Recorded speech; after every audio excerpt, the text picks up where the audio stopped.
I'm Leigh Brown. This is Crazy Shit in Real Estate. Today I've got Craig O'Boyle with his very fancy red and salt beard to talk to you about a very important topic, and that's mortgage assumptions. If you're in real estate, you need the info. And if you're a consumer who's trying to figure out how to better afford a house, this is for you too. Enjoy the conversation, and I'll see you on the other side. All right, Craig, nice to meet you. All right. Nice to meet you. I see you got a lot of salt in your beard there. Yeah, it gets more and more. It seems to be spreading. So It's like you just got two lines. That's interesting. Is that how your daddy's beard was? you know what? I don't think he could grow one, actually. I think that comes from my mom's side. O'Boyle is pretty Irish, but she was Norwegian. So that must be the Viking somewhere in there. Oh yeah, because you have Eric the Red, so that would explain the red hair more Could so be. than Ireland. Could be. Well, tell my audience who Craig O'Boyle is, where you're located, what you do in and around real estate. Give them a little bit of your thumbnail. Sure. So obviously, I'm Craig O'Boyle. I am a realtor since 1995. I actually was a 19-year-old kid when I got licensed. I had joined the Army to kind of pay for college. They kept me training too long. I couldn't start college. My dad was a realtor, commercial guy, and he's like, hey, you got nothing to do. You could get a license. I never looked at real estate. And I'm like, okay. But fortunately, he was working on, at the time, the creation of what turned out to be a $50 million racetrack south of Colorado Springs here. And I got to sit in on that. And I was pretty heady. I thought, oh, okay, this is how I get rich. Right. So I worked for him all the way through college. But then as I got out of college, I was like, wait, I probably need food with my meals. So I better go to a residential company. And I was in residential companies, well, until I opened my own shop, O'Boyle Real Estate Group, about 2002. And I've worked on everything from flipping investments. I was a huge REO agent in the downturn, or before the downturn, actually. And then it got huge in the downturn. And just have always been kind of moving forward with just different things out there. And but because Colorado Springs is such a huge military town, I'd sat at a lot of closing tables where the topic to VA buyers would come up of the assumable nature of their VA loan. And I always said, if we ever find ourselves in a high rate climate, it would be a special asset. I didn't realize, though, it would be like 25 years before that would come along. It passes quickly. Right. So obviously 22 hits. And things changed pretty abruptly. And so I saw the opportunity, teamed up with a partner of mine out here who owned the largest title company. And we created a company called Assumption Solutions, which is basically designed to help buyers and sellers and their agents get through and complete the mortgage assumption process with the servicer. And we decided to do it nationally. It was a slow grow. We brought in, as the head of our processing department, my longtime lender, who's also a 30-year lender, Amy Cavender, to kind of lend the expertise of a lender to determining, can we get this done? And we started doing a ton of marketing in Colorado Springs, of course. My partner who owns that title company also owns a big training company. And so a lot of brokerages out here send people to him to be trained. So we started running classes through there and, really kind of got traction with the local agents in Colorado Springs. I actually underestimated how little agents in this business even knew this was a thing or understood it could be something that was done. So we focused a ton on training agents, and we made Colorado Springs, I think, one of the most robust markets in the nation for mortgage assumptions, and then just started spreading out from there. I'm being in the business a long time. I'm connected to a lot of agents around the country, started leveraging those contacts. I started training classes via Zoom all over the place. And yeah, it's gone nuts. It was a slow build. 2022 was slow. 23 was decent. And the end of 23 and into 24, it's really kind of gone exponential in terms of the interest, the number of people out there. And it's been a fun ride. I mean, I never set out to create an industry, but I kind of feel like we did, and it's been pretty cool. So So for those of y'all that are consumers who watch and listen to the show, because I have a lot of consumers who dial in here, what we're talking about here is if a seller has a mortgage on their property and you want to buy that property, and if that mortgage is hopefully at a lower interest rate, so it was done when the money was much cheaper, in some instances, you, the buyer, can assume that mortgage. And of course, there's a lot of steps involved, but it has been huge in military markets in specific because the VA loan is assumable by the buyer, and you don't have to be a veteran to assume it. Great information for especially our really high cost markets. I know Hawaii has really benefited from assumable mortgages, helping people get into houses. And I'll also just point out that it's not just that agents don't pay attention when they need to learn things, which happens sometimes, but we haven't had an assumable market, as you mentioned, Craig, for 25 years. I think the last one I had done prior to the interest rate increase in 22 was in 2004. So I was almost 20 years since I'd done an assumable myself. We just didn't have a need for it when we had money behaving as though it were free. Why would you assume a 6% mortgage? You get a new one for 3%. Well, now the market has flipped. So it becomes a moment to educate all the realtors who've come into the business, especially since 2008 when rates went down. And that's the bulk of our realtor market. We also have a gap problem. And I'm hoping you can talk to this a little bit, or maybe Amy's come up with some solutions. If the house that you're buying is $1 million house and the seller has a $500,000 mortgage you can assume, you have to make up that difference somehow between the down payment and that 500. And that's been a big challenge for a lot of agents. Who's going to finance that second position? So what have y'all discovered as far as providing those answers to the valuation versus mortgage delta? Right. So you're absolutely right on. You said, about the timeline and the agents learning things. All the VA, all the FHA loans, they're all assumable. And there has been a lot of changes in this since we started. Like, for example, when we started, 100% across the board, no one was allowing any financing in the assumption gap between the price and the loan assumed. And other things like investor buyers and other things have changed as well. But let's talk specifically about the gap. It became clear that there was a need for this pretty quickly. It's the most common question I get, how do we deal with the gap? And up until maybe mid 23, there wasn't even really lenders looking in this market, but then they kind of saw the potential and they started kind of trying to create products. Truth or rumor, I don't know. As things started getting going, something came out that there was word from the VA that they wanted to see, if somebody was going to do a second, they wanted to see the second be assumable, which an assumable second product just did not exist. Yes.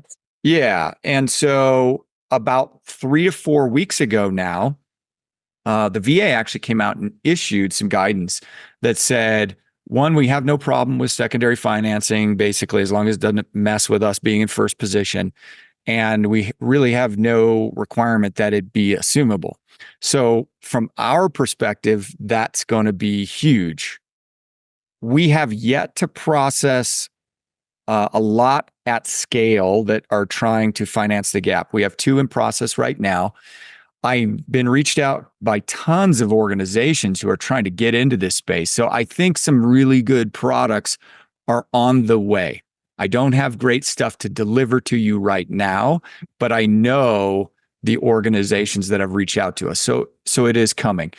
The key there, it's obviously going to likely require a cumulative loan to value ratio, probably at 90% or less. So if you're buying that $500,000 home with a $400,000 loan, you're assuming you had a $100,000 gap, you're still only likely to be able to finance $50,000 in a second. That rate will be higher, maybe somewhere in the 8 to 10 or more rate. And so that buyer's going to have to qualify with the blended rate when they're doing it. But, as a key, I still like to talk about the fact that, almost all of what we have processed since we've done this is people filling the gap with cash. And they're doing it lots of ways. And they're doing it on high-end homes. The biggest deal we processed was a $2 million sale with $1 million gap. A lot of people that are doing this, they're selling homes. They've got a lot of equity coming with them. And they're like, heck yeah, I'm jumping into this. And when we teach classes to agents and brokers all over the country, I do a lot of breakdown on the savings and the savings over time with interest and everything else. And it's huge. So there's a lot of growth potential in this market with the ability to finance the gap, but it's still very big, even if people aren't there. I mean, people are getting gifts, people are doing all kinds of stuff. So if you're in real estate and you're listening to this podcast or watching it and thinking, man, I need some more Leigh Brown answers in my life. Well, guess what, friends? I have a new program that is launching right now called Answers.Real-Estate, where I will give you every bit of insight I have to help you grow your real estate business, help you better respond to consumers, to provide a more excellent real estate experience so that the next time you land on crazy shit in real estate, you'll have a better solution to whatever you ran into. Answers.Real-Estate. There are monthly plans available. You will love it. Get your coaching. Sign up with me today. Well, they're using their 401ks and exactly all savings accounts, which have gone up as the stock market's gone up. But I did write myself a note. And y'all, you notice the deputy director of the VA has been on this show multiple times. So the links are over here. Make sure that you watch those. And he's going to come back on the show again next week. I'm going to ask him about this new guidance on secondary financing, Craig, so see if we can get you some inside information there directly from the VA. So let's talk a little bit about the number one benefit to a seller to have this assumable mortgage, because I know that in training, you probably get a lot of questions from agents who are trying to understand it so they can help somebody. And obviously the benefits to seller are different than the benefits to buyer. Exactly. Yeah. So when we started this, when everything changed in 2022, probably you like me, I'm actually a little surprised that values held as strong as they did. Now I look back, I kind of understand why, but I started thinking, okay, right, this just gives you that extra piece to market when you're selling a home, right? You're more competitive. You have a bigger buyer pool if you have that assumable loan. What turned out, obviously, the market stayed relatively strong in many markets. So what's the benefit to seller? Potentially, if the market is slow, you just have that extra pool of buyers, of course, but also potentially you have the ability to get somebody to pay a premium, because oftentimes the amount of savings that somebody's going to realize versus the new higher interest rate, we see frequently where the savings is over $1,000 a month in their payment. Well, gosh, if I was saving $1,000 a month in my payment, I'd sure pay $15,000 more on a home when I was basically going to make it back in a year, right? So I have personally marketed homes with assumables where, we had the certain price, because if somebody was going to get a new loan, obviously they got to get appraisal. In an assumption, they do not need an appraisal. So I would say, if you want to do the assumption for the seller, we're going to expect a premium.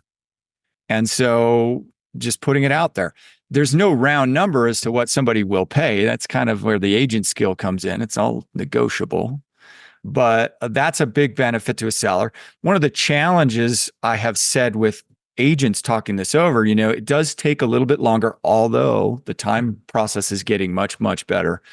But since it takes longer, I tell agents, I counsel them, I say, make it worth the seller's time. Buy that time, pay for the pain that they might have to go through with it taking an extra 30 or 60 days.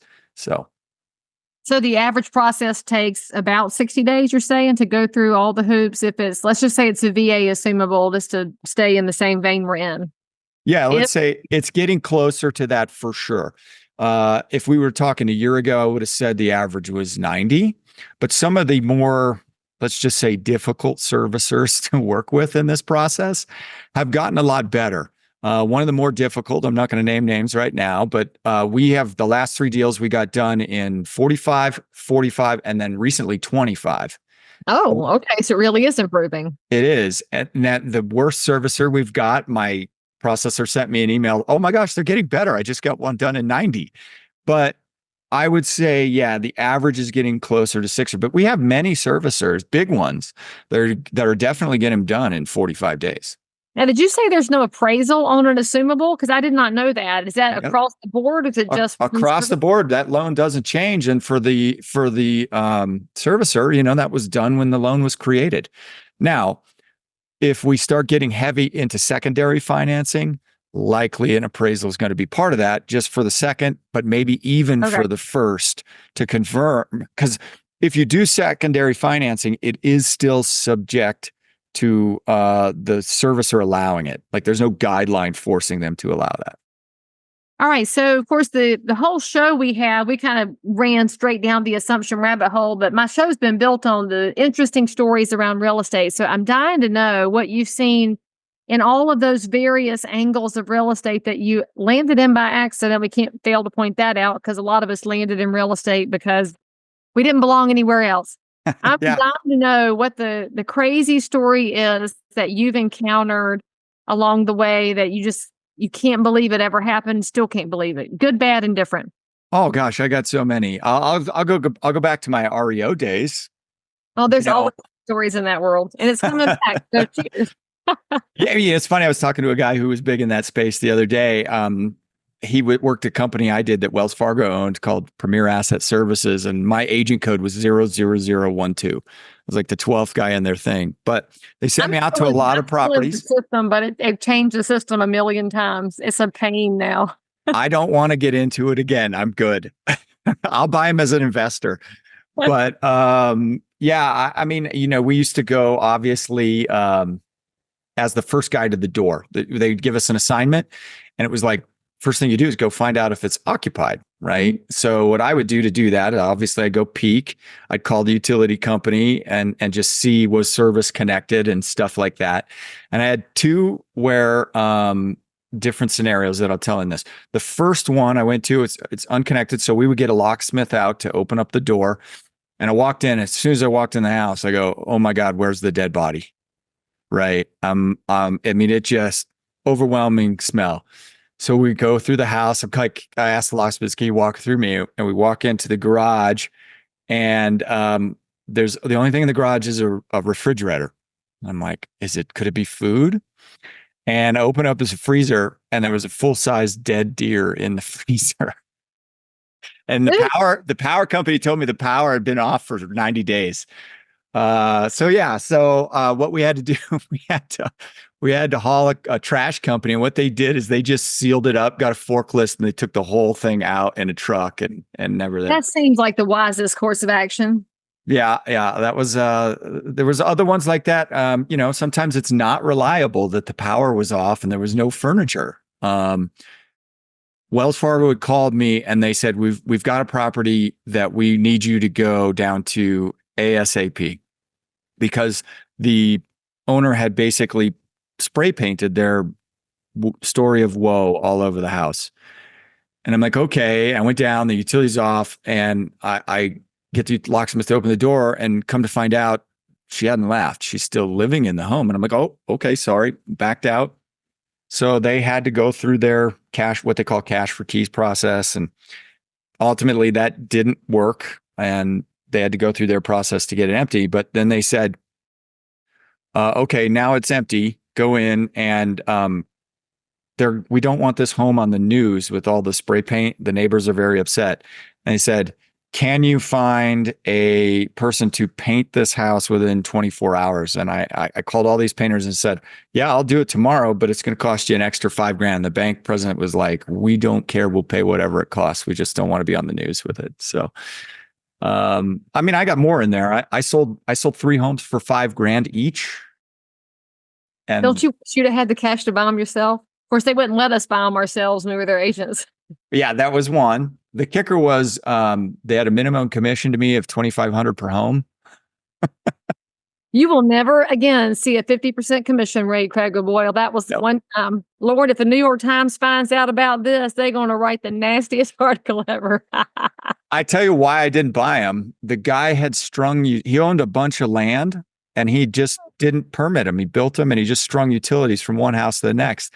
And I was like, oh, I don't want that problem. Like Christmas lights. I mean, but if the middle house goes out, do the other 2 houses have no power? Is that how that worked? Yeah, guys at the bottom were contractors. They could deal with that stuff, and they did really well. So I'm sure they did. I mean, there's a million stories from that time, and all I can say is if you are a consumer, you can expect to see more bank-owned properties show up over the next 18 to 24 months as the job market goes through hiccups. And if you're a real estate agent, now is a good time to start learning the vocabulary of that market and getting familiar with it because we will see some opportunities. However, Craig can also speak to this. The banks are not going to hire you as their manager of these properties as a listing agent unless you are financially secure. So there's a lot of good reasons to get your financial house in order because the banks don't hire agents that are broke. that's true. That's true. Yeah, you had to provide all kinds of stuff to them back in the day. So, but I don't miss that world. Since then, I mean, I bought tons of homes. I syndicated groups, and now we also do development and stuff like that. We sort of halted with 22 on our develops kind of watch, which also gave me the time to start this. And this has been an amazing journey. I never wanted to be a speaker. I never wanted to be a trainer, but all of a sudden I found myself having to do it. And I get to meet great people like you. You get to help agents help their clients. And there's a lot to be said for being useful and not because you can make money, of course, but you can make money and be useful. That's pretty good. It's been a lot of fun. I mean, once again, yeah, I've always been the other guy sitting in the audience, not the guy talking to people in front of them. And it's been a lot of fun. I obviously get to see you in our town here next week in Colorado Springs. So I'm looking forward to meeting you face to face. Yeah, I love Colorado Springs. I love staying at the Antler because I'm an old person and it's always a good time. Craig, if somebody wants to follow up with you and find out more about Assumption Solutions, find out more about the training that you provide and the solutions, what's the best way for them to find you? Sure. Our website is assumptionsolutions.com. We have tons of information there. Every time I teach a class on Zoom to somebody, I actually record it. I upload that class so it's free. You can go through the whole process, which teaches you all about assumptions, all about what we do. And then I put the real estate agent hat on and I talk about getting more buyers, getting more sellers, and then properly marketing a home. Recorded a great one yesterday. I just have to edit it and get it on the site. You can email us directly through there as well. And I'm usually the guy fielding those emails so my team can focus on deals. So now do you answer questions for the consumer public too? If they have questions about assumptions? Oh yeah, absolutely. We get a lot of consumers like, how can we find these? We connect them with agents around the country because, hey, I'm still a realtor. I don't mind sending referrals. So yeah, we reach out to consumers, realtors, whoever wants to connect with us. We're here to help. Well, there you go, friends. Make sure you visit the show notes for this episode where all of Craig's contact information is located so you can follow him online and reach out for any information at all. And if you're in real estate, do your clients a favor and get up to speed on assumptions so that you can create a better future for them. And Craig, thank you so much for what you're doing to live in the space that's been presented to you. And hey, let's watch it grow. I'm excited. It's been really good. And people would be surprised at the size of the opportunity in this space. And that's what it's all about, is finding the opportunity. So thank you for coming on the show. Y'all say something nice about Craig in the comments. Hit the bell to subscribe and go watch some more episodes. And most importantly, come back and see us next time. By the way, friends, don't miss my brand new coaching program at answers.realestate, where you can have access to Leigh Brown, submit your questions, have them answered, meet like-minded professionals, have an entire library to help you build your business no matter what happens in the market. Get signed up today. I promise you'll be glad you did. So if you found value in this episode, please like and subscribe to this channel, turn on the bell, and catch another amazing episode by clicking above.